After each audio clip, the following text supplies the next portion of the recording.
A very good morning to you on this mighty Monday morning. It's the 28th, 26th rather, 2 days ahead, 26th of May. And if you've reached us, you are on the fifth connection, where we are talking through the storyline of the letter that Paul wrote to the Philippians. Stories are important because stories draw us into the telling. And a story is what sets the stage for the performance of how ideas, which are sentences, how they perform on the platform where they live. Because words work according to where they live. And that's why stories are so significant, because we can identify with the characterization of the persons in the story and the events, as well as all of the emotion that goes with it.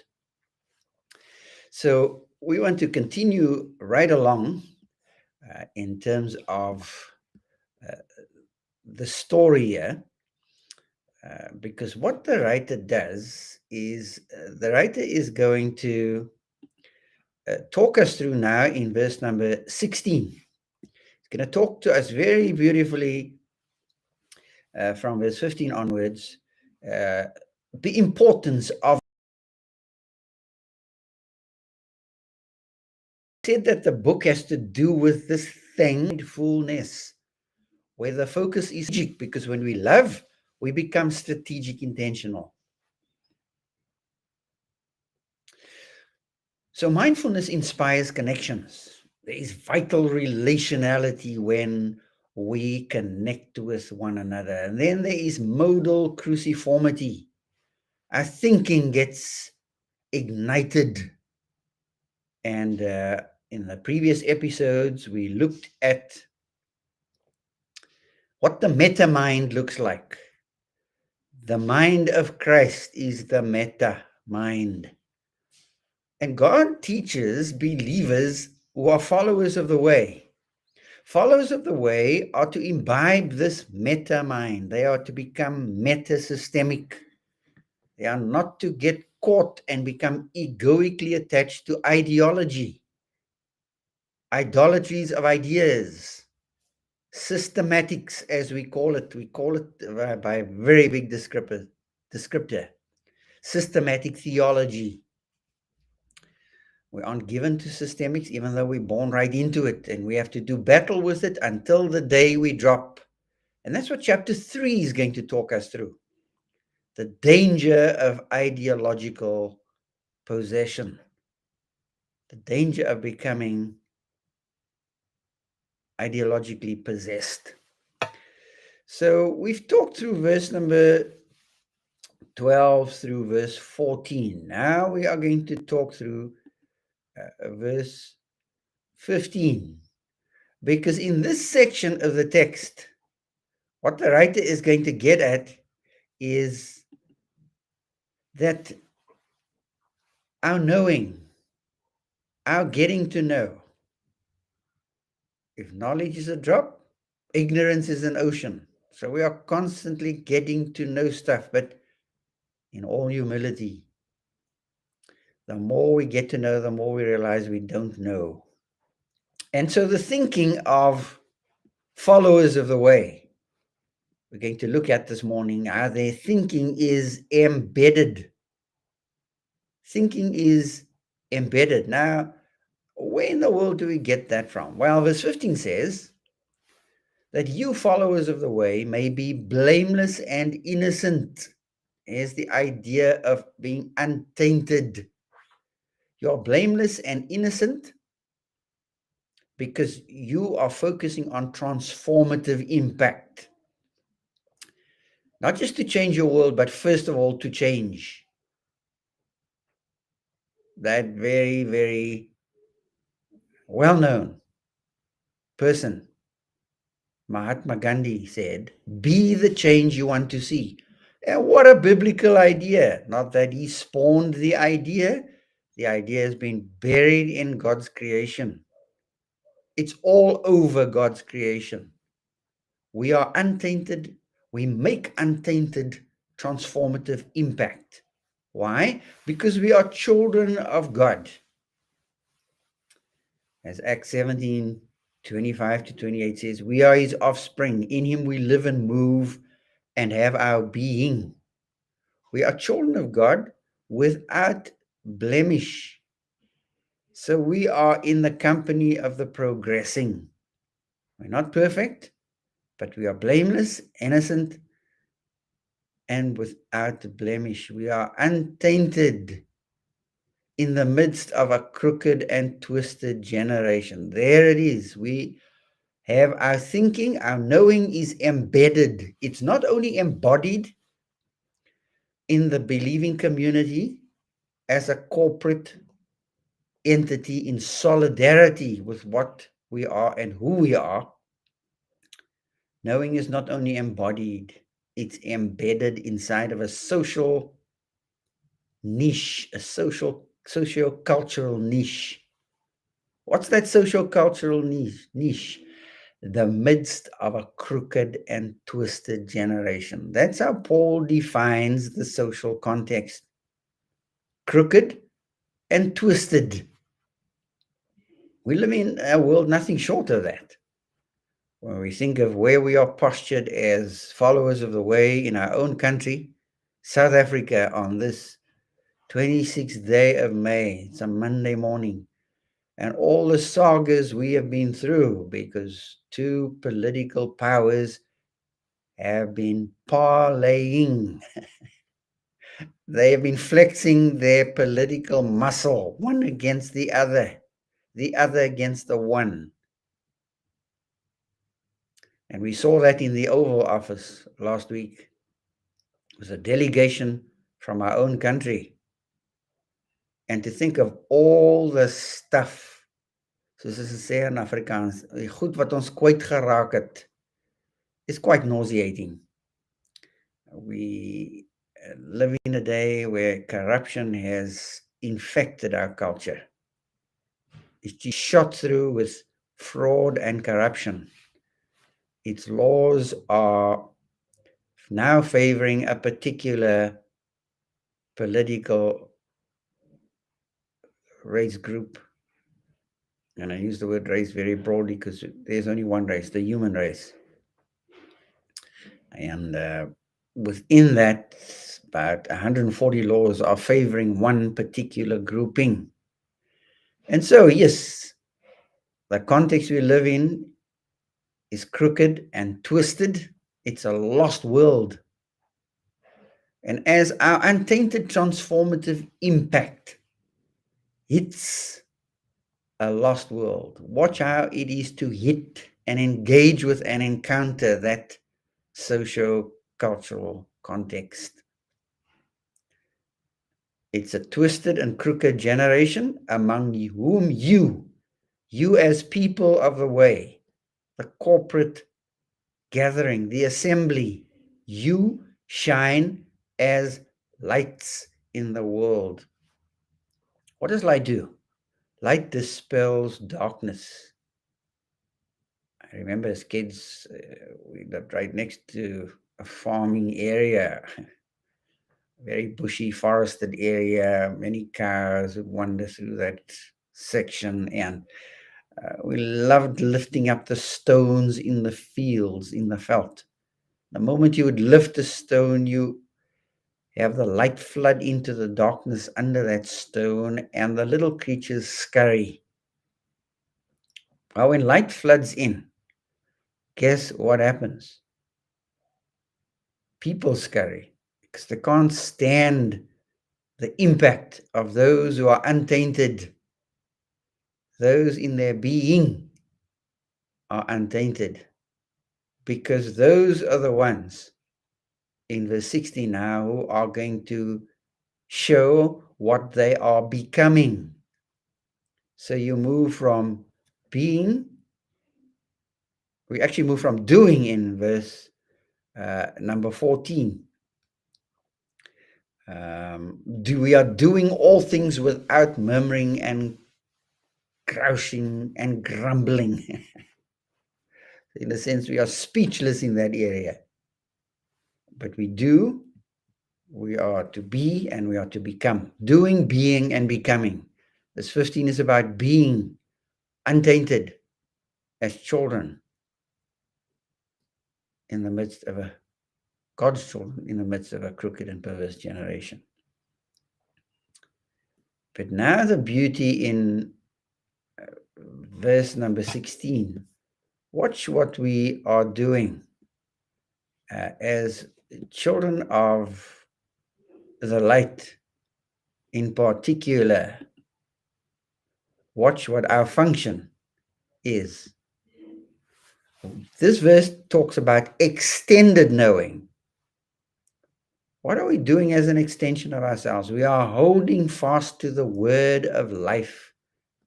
That's extended knowing. You have an arm as a human being, you have a hand, unless you've had amputation. You have a hand, and then you have a hammer in your hand. Your hammer extends your knowing ability because now in an embodied, embedded, extended way, the hammer extends your arm or your hand. And the hammer is able to do what your fingers can't do. Can you pull out a nail embedded in a plank? If the nail is 3 inches deep and it's 2 inches in, can you pull it out with your bare hand and your fingers? No, you use a hammer. It extends your hand. And so holding fast the word of life in the midst of a crooked and perverse generation, a lost world, we extend our knowing. And we do it so that in the day of Christ, Paul says, I may be proud that I did not run in vain or labor in vain. His great concern was that his efforts out in the vineyard, out in the field, out in service for God, out in the workaday world, impacting the lives of a few at a place called Philippi, that would have a spillover effect into the context where those people lived. So that in the day of Christ, the story says, I, Paul, may be proud that I did not run or labor for nothing. That my efforts were embraced by you. You imbibed them. Because he has just come out of verse 1 to verse 11, explaining what the humbled mind exalted looks like. What the humbled self exalted looks like. Let this mind be in you, which was also in Christ Jesus. It was a mindset, a self-set that went to the cross, a person who went to the cross, left heaven's glory, was not sated or egoically attached to what he had and what he was, but let it go in order to impact the lives of others, in other words, to cause them to be able to salvage all of their life, to see all of their life salvaged, not just some of it. And so verse 12 to verse 14 talks about embodied knowing. Verse 15 talks about embedded knowing. And verse 16 talks about extended knowing, holding fast to the word of life. And so we need to understand our crucial function in the world in which we live. When we think about knowing, we think about an area of science called cognitive science.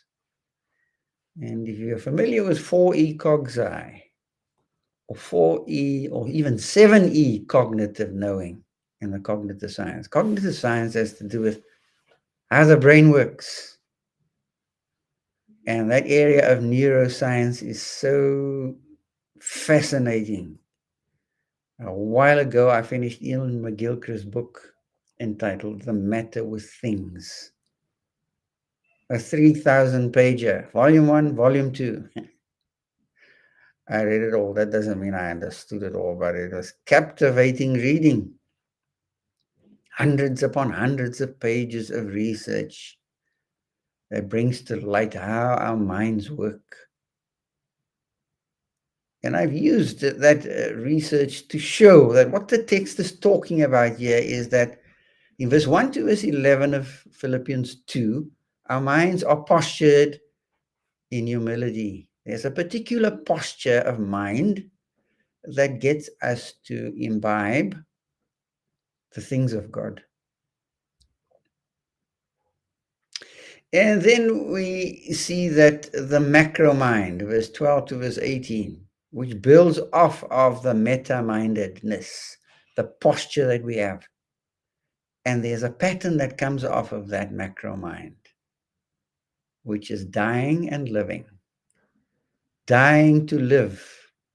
In this section is about dying to think, and dying to think properly. Because God moves us from order to disorder to reordered lives, right? The way up in God's economy is down. And the flip side of the same coin of transformation is, one side is down and up. He takes us down before he takes us up.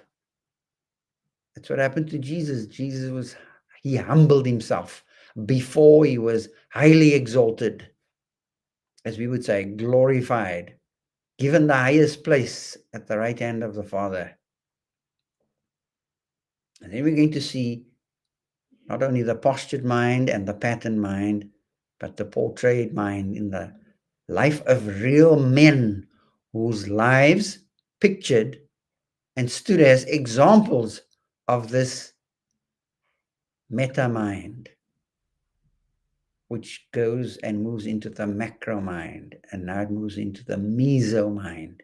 And in chapter 3, from verse 1 onwards, Paul is going to show how macro-minded he was in his focus in dying to live well and to think well. Because living well has to do with thinking well. Or have you not asked somebody, how are you doing today? How are you today? I'm well. Because one well-being has to do with thinking, speaking, feeling, and listening well. And so we see in the biblical text that God has already spoken about these issues. That to be meta-minded has to do with understanding what the micro mind looks like, which is the pattern that builds off of what God did in Jesus Christ on Calvary's cross. So today you're going to have wonderful opportunities again. Opportunities where you're going to be called on to pattern in your thinking what dying to think is all about. Because thinking well has to do with going through this fractal pattern. Life, death, resurrection. Order, disorder, reorder. And we have to die to old ways of thinking because we are so ideologically locked because of the culture we live in. And to break out of those ideologies is very, very difficult. That's why we need to be empowered by the Spirit. And so this morning you're going to face opportunities where you can extend your impact, extend your knowing into the work circle, into your domestic circle, into your marital circle, into your parenting style, to see applied to the lives of others what has been applied to your life. If you want to see your kids change, your wife change, your workmates change, you need to experience transformative change in your own life. You need to move from the caterpillar to the butterfly. And that process will be nothing short of trauma for you. Because God's creation is so rich that he uses suffering and pain. So rich that he uses suffering and pain to get us there. It's part of the deal. Philippians 1:27. Unto you it has been granted as a privilege not only to believe on him, but also to suffer for his sake. Believing loyalty. Continue believing. That's one privilege. Another one is sacrificial suffering. Believing loyalty drives us. Sacrificial suffering draws us to be what he has called us to be. I trust that as you go with God today, your own heart will be encouraged to live for him in a crooked and a twisted, a real world context. Go with God. Goodbye for now.